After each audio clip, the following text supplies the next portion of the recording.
Welcome everyone to Chasing Tents. My name is Abby. Thank you so much for joining me, guys. In this very unusual, a very special episode, I'm going to showcase a fantastic Yamaha R1. Normally on episodes like this, where I'm showing you a very different livery or bodywork, I would ask you to guess the bike, but you probably saw that in the thumbnail. This is a very different Yamaha R1, a Yamaha R1 which has a bit of an avatar of Moto GP / Moto 2 as well. A bike which has been molded, made, produced in a certain modular way where not only it's very practical, but it's also very beautiful, also very aerodynamic.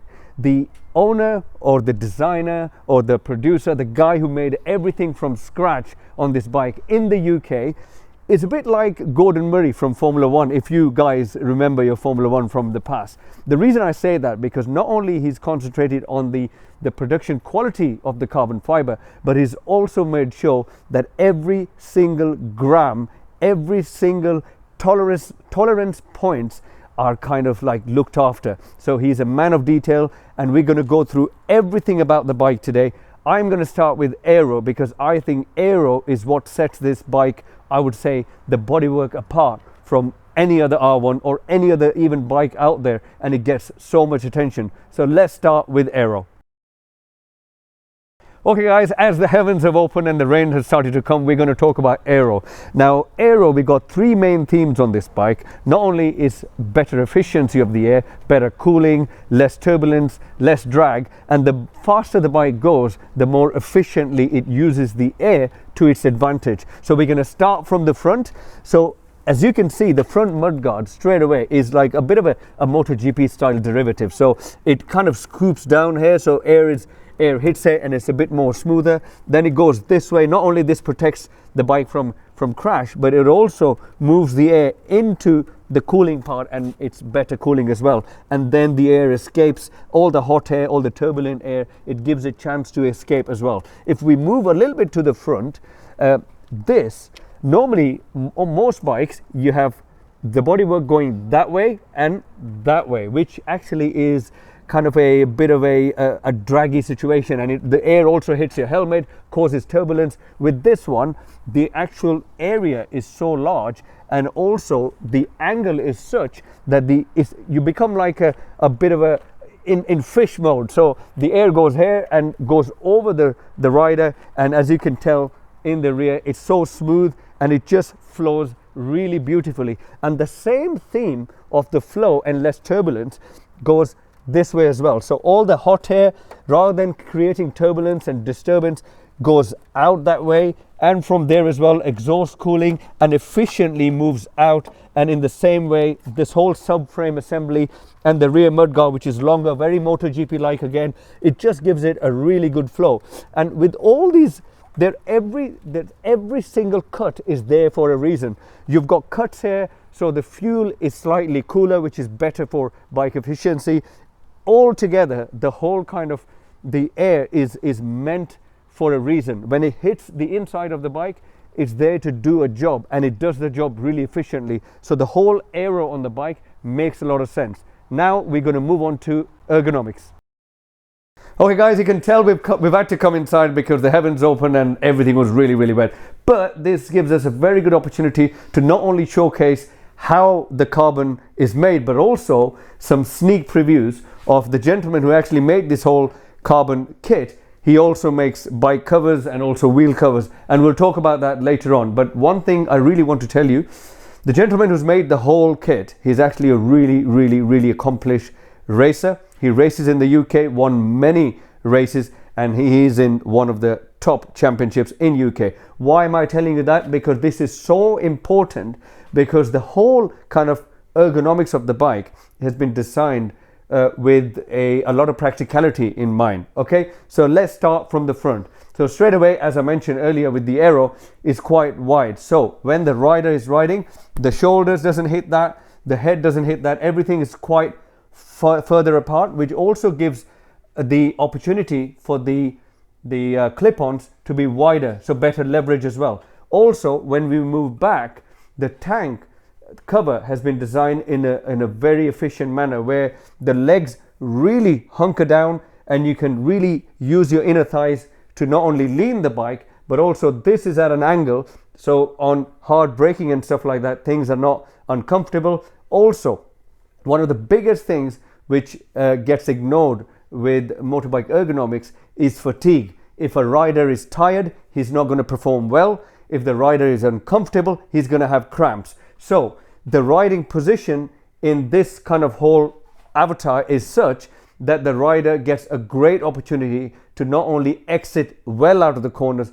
but also on braking, the bike is stable, the rider has less fatigue. Even on the back, the seat is really wide. The angle of this carbon tub, you heard that right, carbon tub, and we're going to talk about that later, because this is a whole new design. The angle is such, the width of the seat, it just gives more support for the legs, so there are no cramping, there's no tiredness. The bike is much stable in the corner, in braking, and exit out of the corners as well. So kind of the whole ergonomics, one thing complements the other, and the middle part complements the back. It just makes everything work. Okay guys, let's talk about the production and the build quality of the actual kit. Now, the word kit these days is used kind of sometimes in a good way, but a lot of times in a negative way, because sometimes some kits are fantastic or some don't fit properly. With this one, the carbon fiber is of the highest grade. It's a pre-preg technology where resin is less, the quality is more, it's 3 times more expensive, it's more durable, stronger, flexible, and it's also very thin and super light. It's even lighter than the normal carbon fiber you see, you know, in your normal day-to-day kind of carbon protection you see on casing and stuff like that. With this one, the only thing I can really compare this to, the pre-preg technology, is the stuff which you see in Formula 1 and Moto GP and stuff like that. So the kind of pressurized technology, how it's made, it's completely different to the normal carbon fiber production. Okay, so pre-preg technology, less resin, stronger, lighter, and it's more flexible. But most important part is every single part is, when it comes to tolerances, repeatability, is accurate. Okay, all the holes line up, and this is the most important part with any kit. So one kit made today, maybe another kit made a year later, maybe 1,000 kits between them, they will be exactly the same. The tolerances, the holes, the way they've been produced, and the kind of the consistency of the material is absolutely same. What I'm going to do now is I'm going to show you the whole kind of production process. So come along with me. Let's have a quick look at how the infancy of the whole kind of production process. So this kind of stuff, what does that remind you? Doesn't that remind you of car production, high level, when they're designing stuff? So this was not just a pen and paper design. Everything was done in a skeleton form. Then there was inserts put in, and after the inserts were put in, the whole bike was covered with clay, and every single thing, and you can see these marks and very clear marks, everything was hand designed. Once the whole kind of mold was completed, you then have consistency of products. And you know what guys, when I pick this up, so this is the tail, okay, this is the tail. And one really important thing, I'm going to go on the tub in a bit more detail, because I picked the tail up. The carbon tub and the tail are 2 separate pieces. Normally when the bike crashes, your whole tail is gone. Okay, with this one, the tail goes, you get another one bolted in, job done. And there is a obviously special kind of even the rain light wasn't an afterthought. You can tell there's a special kind of way the rain light has been put on. We'll talk about that in a bit. Okay, so let's talk about, so we know how the stuff is produced. Let's talk about the efficiency of making stuff this way. So when I was talking about Aero, I said the Aero hole, the cavity is slightly bigger, so it lets more air in, but also there are no kind of fins inside it. So this is a OEM part, much heavier, guys. This weighs nothing, and this is divided into 2 parts. So God forbid if you have a crash, you know, this part not only protects your dash, but you can replace it. You don't have to buy the whole thing. So with this OEM part, as you can see from inside, it's got a bit of a line in there, so it can restrict the air. With this, not only is super light, the air is not restricted. Okay, this is the piezo resistance. Trust me guys, I absolutely love this. Why was that? And you know what, with all due respect, the actual OEM tub is actually frame, I should say the rear frame is actually quite light. So I got to give credit to Yamaha where they deserve. But however, carbon is on next level, and this pre-preg carbon is on another level. Now, earlier I was talking about ergonomics. In your OEM frame, the way it's designed is actually sits a bit like this, okay? And that's the way it is. So when the rider, the inventor, the producer of this whole kit, when he was riding it, he felt more fatigue while riding, because the whole bike didn't have the flow, you know. How do I explain flow? If you follow kind of cafe racers style and stuff like that, they have a straight line going through that. Even in sports bikes, you have a beautiful straight line, but that way. So in terms of fatigue, the way you take the corner exit, there's less fatigue and also less pressure on the arms, less, the forearm pump. So the whole thing is not only designed for lightness, better production, tolerances and stuff, but also there's a reason why the angle is such. So this is what I really wanted to include in the production side. Also, okay, while we're sitting down, look at the side, okay? Look at the way things flow, the fins and everything. So we've already talked about the aero flow anyways and the heat dissipation. But look, when the bike crashes, okay, you have no bungs sticking out. The bike has got a very low drag feel, so the bike doesn't kind of roll very easily. It just slides if you have a crash.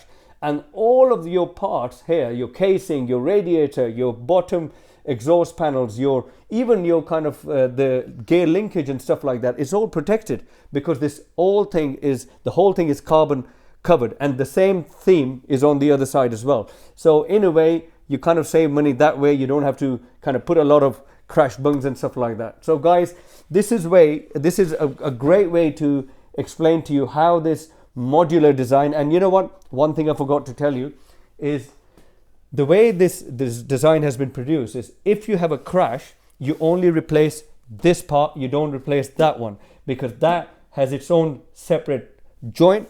So in this way, you know, the modular design really works, and it's really cost efficient as well, because in the long run, you know, when you buy the whole kit, if you have a crash, you have to replace parts. You don't really have to replace 3-4 different fairing parts. You only replace one. So guys, hope that makes sense. Let's move on to the next part. Okay guys, the last part is very important, because we're going to talk about some special features and also tell you the price and also how much it weighs. So the whole kit, including, and I'm holding some OEM bolts which go in the subframe and also some titanium ones. So not a single gram is extra on the whole kit. Even though this looks lovely and shiny, can you believe it's not been lacquered? It's that pre-preg process which gives it this natural shine, so there is no extra weight needed to lacquer the whole bike, which just, you know, results in extra weight.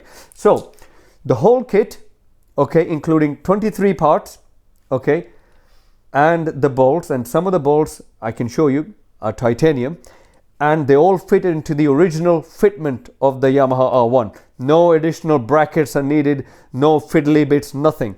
It's 5.5 kilos, 23 panels, okay? Like I said, some of the bolts are titanium, and it is 3,200 pounds. However, if you bring your bike here naked, so you take your fairings off, you keep them in your house safe, you bring the bike here. This is West Bromwich in the Midlands, and they will fit it for you for free.